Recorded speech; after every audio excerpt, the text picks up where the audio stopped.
What's up guys, Mike aka Phony with the BFF report. Today I have a game called Warframe. It just came out of alpha, it is currently in closed beta. Now, just keep in mind, everything today, beta, beta, beta. I don't want to say it a billion times during the review portion, all right? So don't take anything I say as, oh, Mike B thinks this is permanent. I don't.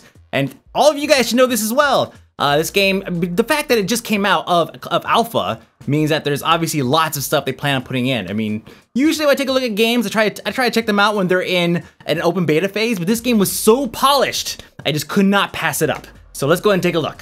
So first thing we should note is that a Warframe is this space ninja looking guy right here. And when you first launch the game, you go through a tutorial phase that teaches you all the crazy space ninja stuff that you're capable of doing. Now you're gonna wanna remember everything that happens here because you won't be able to go back and repeat it later on. And the most important part is right here at the very end where you have to go through and choose your first Warframe. Now I thought that this is a character selection screen I could go through and delete and choose another one later on. No. This is a permanent thing. What you're choosing right here is what you're gonna be playing as until you can afford to either build another one or buy another one.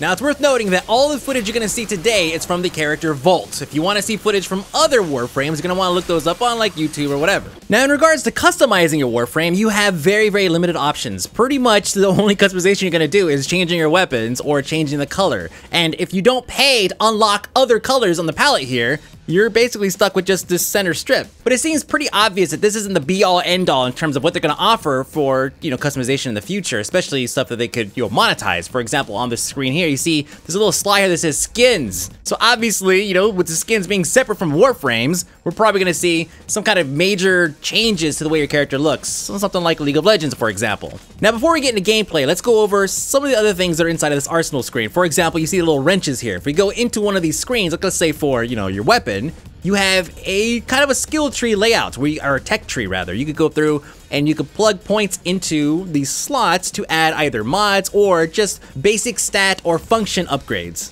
Now the way you earn these points is by ranking up. The way you rank up is by playing with this item or playing as that Warframe. This means that after rank 15, all the points are basically, they're worthless unless you go and you pick up an Orkin Catalyst from the cash shop or from a random event. Now keep in mind, you're not gonna get a fully intact and functioning catalyst from an event. You're gonna actually get a blueprint, and then you're gonna have to go and farm the mats in order to build it. And of course, the same thing applies to the Orkin Reactor, which is used to expand the tech tree for the Warframes. Now the whole random events and then farming mats afterwards in order to build one of these things may not be worth it to most of us because it only costs $1 from the cash shop. But every single one of these items requires one, so if I want to upgrade my entire loadout all at once, it would cost me a few dollars. Now what I will tell you, my own personal experience here, is that the drop rate on these things need to be worked. I mean, on a lot of things, obviously, they're tweaking things out. The game just came out of alpha, etc., okay? But I have been playing for 16 hours on this with this game, and it just, I cannot seem to get any more than I got like a piece of one, but obviously I need the blueprints in order to even begin to think about trying to make one. So I don't know what it is. I've done all the available random missions that have popped up here and there. I've also done, obviously, the boss stuff. And unfortunately, I'm just not getting these things. Now this is unconfirmed, but I cannot see a way to remove these things. So once you purchase one for a weapon, and I'm warning you right now, do not put these on the stock weapons. They're terrible, and I'll explain to you why in just a moment. But if you put one of these catalysts on your weapons, you can't remove it later on and put it on something else that you end up purchasing down the line. So keep that in mind when you're out there trying to save credits or buying plat to purchase a weapon or a Warframe or whatever.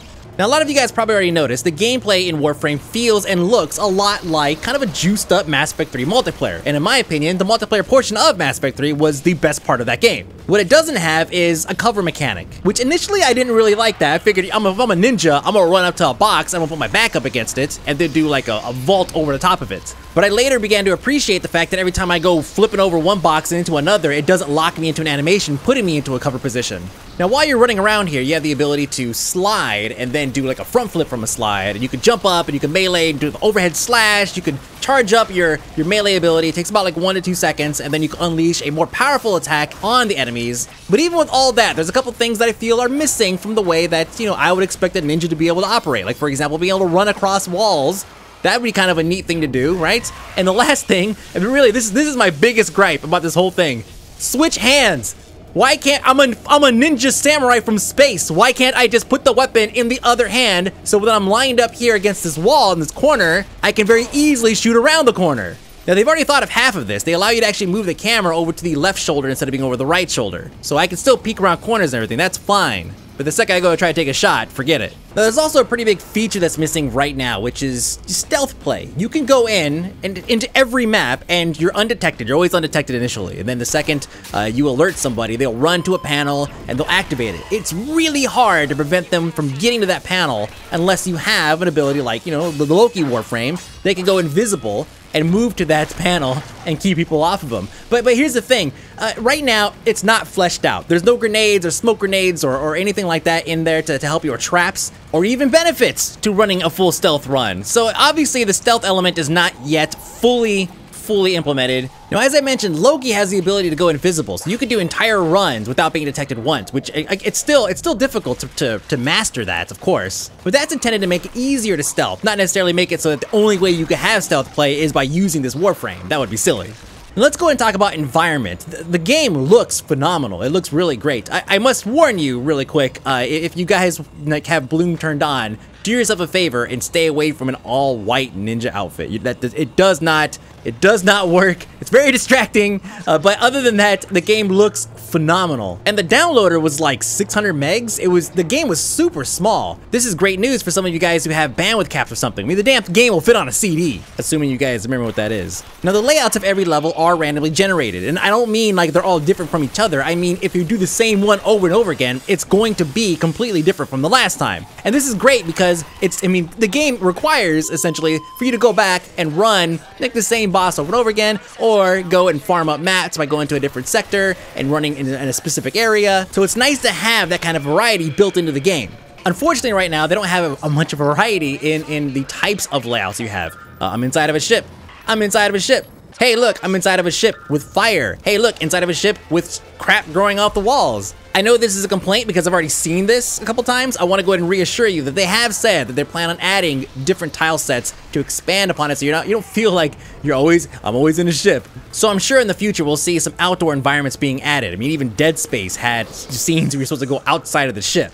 Now, in these varying environments, you're going to encounter different types of enemies. You have 3 different factions. One of them is a more humanoid style faction. It's called the Grenier. Then you have an all robotic faction with flying crazy things and chicken walkers. Literally, check this out. If I take this face from this guy and put it on these things, these chicken legs here, I have an ATST.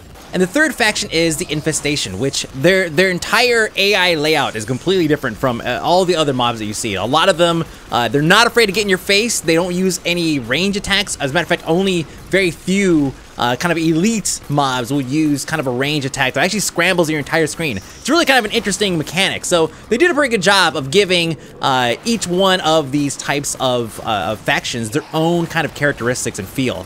So we have essentially one type of environment inside of a ship. We have 3 different factions, but we do have a ton of different gameplay types. Some of them are you have to search ships to find keys, and then you have to insert them somewhere, or you have to get to the ship's main navigation systems and take it over and then basically steer the ship somewhere else. You're not actually doing it. You just basically go to a point, you hit a button, and then the system comes on. It's all like, okay, now get out of there. You have horde mode. You have elimination mode, where you basically search the entire ship looking for anything that's alive, and you wipe it out. So there's plenty of different types of gameplay, and it's not random. So if I play the same level over and over again, that level is designed, like that mission will always stay the same. The level layout itself will change, but the objectives will always be the same. Now, I've already explained the rank up system for weapons and your Warframe. Now, let's talk a little bit, very briefly, about your profile updates. For those of you guys who play League of Legends, you guys know you have your Summoner rank. Well, this is pretty much the same thing. I am currently level 2. I busted my ass to get to level 2. I think it took about 12 hours to get there. It's a very, very slow leveling system. It takes several hours in order to get from one to the next. But whenever you do graduate to the next rank, you are allowed to purchase more weapons. You don't get weapons for free for graduating to the next level, but you do have the option to buy them. So you can have a level 1 person going in there and just, I guess, buying up all the best stuff, because some things will just be XP locked. Now, earlier I mentioned that I wanted to show you guys different Warframes, but I couldn't. Well, the reason why is because I picked up a blueprint, and I was like, oh, sweet, Rhino chassis. So, all right, I'll go ahead and I'll get the mats for this and build it, which is great because this normally would cost, this entire Warframe would actually cost me real money. But I soon found out that I actually have to collect blueprints for other pieces to assemble the entire suit. I can't just go and use this one blueprint and just have an entire Warframe. It takes actual work. But since these blueprints allegedly drop off of bosses, I can just go back and run the same boss over and over again to get, you know, different drops and maybe eventually get stuff that matches, and I can put everything together. So on one hand, it feels like I played for 12 hours and I got stuff that doesn't even match. But on the other, I could go and get a couple of friends and just go through and just farm this guy over and over again. And this is where the paywall starts coming in. I think they know that people are going to do this because they allow it. So what ends up happening is, outside of the fact that once you get the blueprints, you have to actually go and farm the mats, they put in limited slots. So you can only have, by default, 2 different Warframes available to you at any given time. If you want to add more, you're going to have to purchase another slot. Now, a couple personal notes. First off, I just want to kind of put this out there. If you guys are jumping into this game and you're interested in it, don't get turned off by the first couple hours if it's a fun gameplay, but you're tired of not, you know, earning enough, you know, credits to purchase maybe another weapon or something. Because it is very daunting. When I first started out, the first 6 hours or so, all the mods I was getting were garbage. It was like 200 credits. And I was looking at the sniper rifle and I was like, you know what? I love to buy a sniper rifle, but if I'm selling mods and earning garbage credits for all of these missions, I will never get 50,000 credits. Once I finally did get 50,000 credits, I was up to a level where every run that I was going through, I was getting, you know, bonus garbage mods, you know, garbage, quote unquote, that were selling for almost 3,000 credits each. So I would do a full run, several runs, and then I would basically do a full dump, like sell everything that I didn't need, and I'd make like 30,000 credits. But again, I was looking at the most expensive weapon on the market. Yeah, they do have other rifles available. For example, when I was playing with Lore and Chisel and Squishy, Lore picked up a weapon in that first night. He upgraded his weapon like right away within the first several runs. I was bringing him along on some of the higher level, you know, missions and whatnot, but we only ran like a handful. And that was pretty much all he needed to do in order to upgrade his weapon to something else. And the pistol and the assault rifle you start off with will turn to crap very quickly. Probably by the time you hit like about 6 hours or so, that's when you're gonna start noticing that this thing, even if you have it at the full 15, you know, pre-unlock max on the tree, you're gonna notice that this thing is not hitting for anything. So don't stick with your starting weapons thinking that this thing is going to carry you through to endgame. You're gonna have to spend money. I don't mean real money. You can if you want, but I mean credits. And the best way to make those credits, you know, when you come out of a match and you're like, oh wow, I only got 2,000 credits for that, go look in your inventory because you're probably gonna have, you know, another 2,000 credits worth of crap that you could sell right away. I also want to address the whole solo myth. There's something going around there. It was on a comment on one of my videos. I had a couple upvotes. Obviously, there's at least a handful of people out there that believe this, which means there's probably more out there. I also saw this on the forums. Apparently, people think that you cannot play solo at all. Yes, I'm telling you right now, you can. It does get difficult. You get to the point where you won't be able to do it because you are underleveled for it.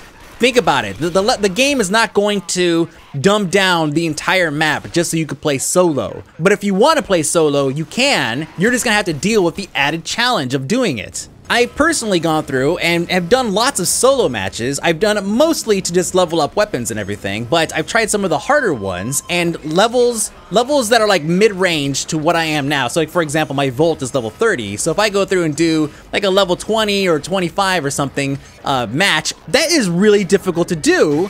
Just like going through and just trying to blast my way through it because of the way that it's designed. It's not going to reduce the stats or reduce the number of mobs you're fighting just because you're one guy. And if it does, then I don't notice it because I feel like every time I try to solo something, I alert the entire freaking ship alarm and every mob on the ship comes raining down me all at once and I get my ass handed to me. So overall, this is a great game. It's free to play, right? I've already logged, actually by the time I'm recording this part, I've vlogged probably about 18 hours or so, maybe even more. I'm not even sure. But you get login rewards every day. Like they give you a couple affinity or whatever for like for upgrading your weapons, just for logging in. So far, I've not found anything that's been like just game breaking for me. A lot of you guys know that I really enjoyed the multiplayer portion of Mass Effect 3. I enjoyed that co-op type horde mode experience. And this game really really manages to capture that and then take it to the next level, which is great because I think a lot of us probably thought that in its current state, Mass Effect 3 kind of had this really, really great multiplayer function, especially for those of us who like co-op horde mode style multiplayer games. So this game definitely is hitting it right. as of right now. Anything could change over the next couple months. They might go the wrong direction. Who knows? We'll check up on it later on. Maybe not here on the BFF Report, but definitely on YouTube if things go crazy. So that's it, guys. Mike B, aka Phony. Thanks for watching, and of course, check me out at aka Mike B on Twitter, Facebook, YouTube, all that good stuff. And I will see you guys later.